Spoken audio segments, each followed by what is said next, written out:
지난 시간 우리는 벡터를 크기와 방향을 가진 화살표로 만났습니다. 이제 그 벡터를 수학의 언어로 정의할 시간입니다. 지난 영상에서 우리는 스칼라를 배우고 벡터를 시각적으로 도입했습니다. 방향은 어떤 종류인지, 크기는 얼마나인지를 알려준다는 기하학적 직관을 세웠죠. 오늘은 그 직관에 정확한 수학적 표기법을 부여하고 첫 번째 벡터 연산인 덧셈을 배울 겁니다. 먼저 기하학적으로 보고 그 다음 대수적으로 보면서 두 방법이 같은 답을 내는지 확인할 겁니다. 수식이 나오겠지만 그림이 항상 먼저입니다. 시작하죠. 벡터를 쓰는 방법은 두 가지가 있습니다. 세로로 세우거나 가로로 눕히는 거죠. 화면 왼쪽의 열 벡터는 숫자를 수직으로 배열하고 오른쪽의 행 벡터는 수평으로 배열합니다. 거의 모든 경우에 열 벡터가 기본값으로 사용됩니다. 누군가 그냥 벡터라고 말하면 대부분 이 열 벡터를 의미하죠. 열 벡터와 행 벡터 사이를 변환하려면 화면에 보이는 전치 연산을 사용합니다. 벡터 오른쪽 위에 대문자 t를 붙여서 표기하죠. 왜 열 벡터가 표준일까요? 핵심 연산인 행열 곱하기 벡터가 열 벡터와 자연스럽게 맞아떨어지기 때문입니다. 나중에 행열과 선형 변환을 배울 때 이 관례가 모든 것을 얼마나 깔끔하게 만드는지 보게 될 겁니다. 인공지능 분야에서 데이터 샘플 하나는 보통 열 벡터 하나에 해당합니다. 이미지 한 장, 문장 임베딩, 사용자 프로필 같은 것들이 모두 숫자들의 열, 즉 열 벡터로 표현되죠. 책마다 사용하는 기호는 다르지만 모두 같은 것을 의미합니다. 화면을 보시면 대부분의 교과서에서는 굵은 소문자를 사용합니다. 물리학 책에서는 문자 위에 화살표를 그리기도 하고 AI 논문에서는 그냥 일반 소문자로 쓰기도 하죠. 이 강의에서는 굵은 소문자를 기본 표기법으로 사용하겠습니다. 여기 또 하나의 필수적인 표기법이 있습니다. 화면에 보이는 v는 Rn제곱에 속한다는 기호입니다. 이것은 벡터 v가 n개의 실수 성분을 가진다는 의미입니다. 여기서 R은 실수를, n은 차원의 수를 나타내죠. 예를 들어 v가 R의 세제곱에 속한다는 것은 v가 3개의 실수 성분을 가진 열 벡터라는 뜻입니다. 이 간결한 표기법은 벡터의 타입, 모양, 크기 정보를 3개의 기호 안에 모두 담고 있습니다. 모든 추상적인 수학 기호 뒤에는 구체적인 AI에서의 의미가 숨어 있습니다. 예를 들어 화면 첫 줄의 x가 R의 784제곱에 속한다는 표기는 엠리스트 송을시 이미지 하나를 의미합니다. 28x28 픽셀 이미지를 길게 한 줄로 펼친 것이죠. W 벡터는 모델이 학습한 가중치 파라미터를 이 벡터는 단어를 벡터로 표현한 임베딩을 나타냅니다. 수학에서 R의 세제곱은 3차원 공간을 의미하지만 AI에서는 3개의 특성을 가진 데이터를 의미합니다. 차원이 3에서 784 혹은 3072로 늘어날 때 수학은 변하지 않습니다. 단지 우리가 그것을 머릿속에 그릴 수 있는 능력만 사라질 뿐 대수학은 완벽하게 계속 작동합니다. 자, 이제 첫 번째 벡터 연산인 덧셈을 배워보겠습니다. 두 벡터를 더한다는 것은 두 개의 움직임을 연달아 수행하는 것을 의미합니다. 원점에 서 있다고 상상해 보시죠.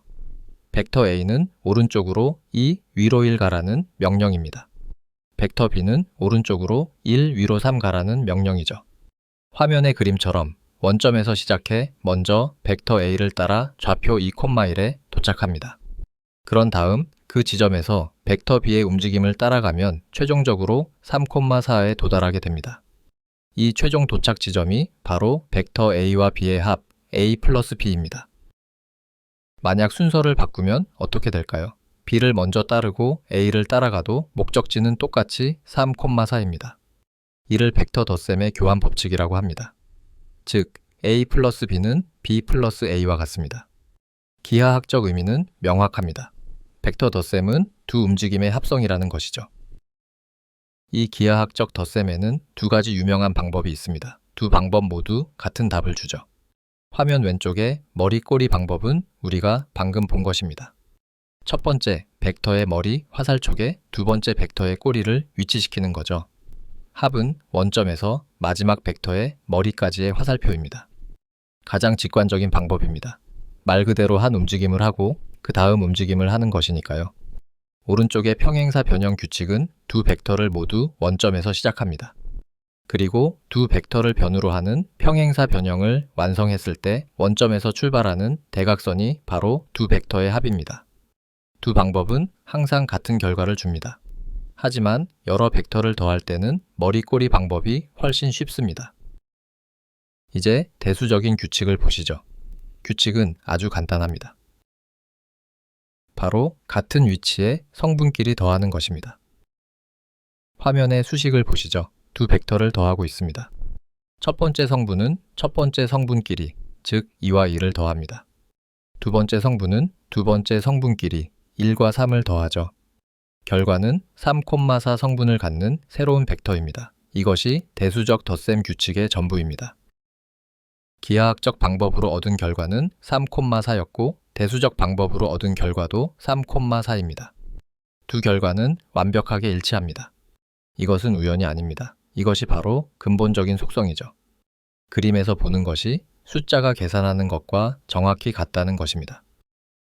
그리고 이 규칙은 어떤 차원으로든 완벽하게 확장됩니다. 화면에 보이는 3차원 벡터의 덧셈도 마찬가지입니다.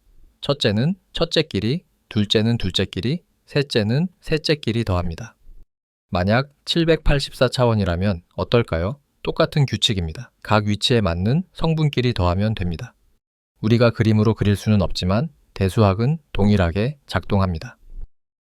오늘 다룬 내용을 정리해 봅시다. 우리는 벡터에 공식적인 수학의 옷을 입혔습니다. 바로 열 벡터와 행 벡터, 그리고 그 둘을 잇는 전치 연산이죠.